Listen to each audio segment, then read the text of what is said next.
Haureu observat que Dalí dibuixa una forma arrodonida com una mongeta damunt del cap d'algunes figures.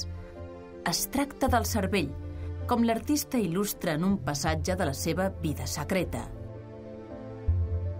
A finals d'aquell estiu estava flac com un esquelet.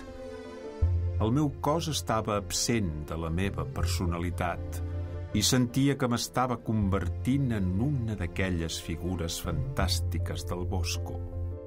Era, en realitat, una espècie de monstre amb un ull, una mà i un cervell com a úniques parts anatòmiques.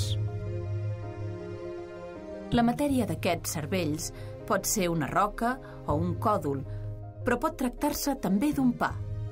Els ciclistes de la pel·lícula Baba-Owo, de la qual Dalí va escriure el guió, porten pans damunt del cap, símbol de la imaginació.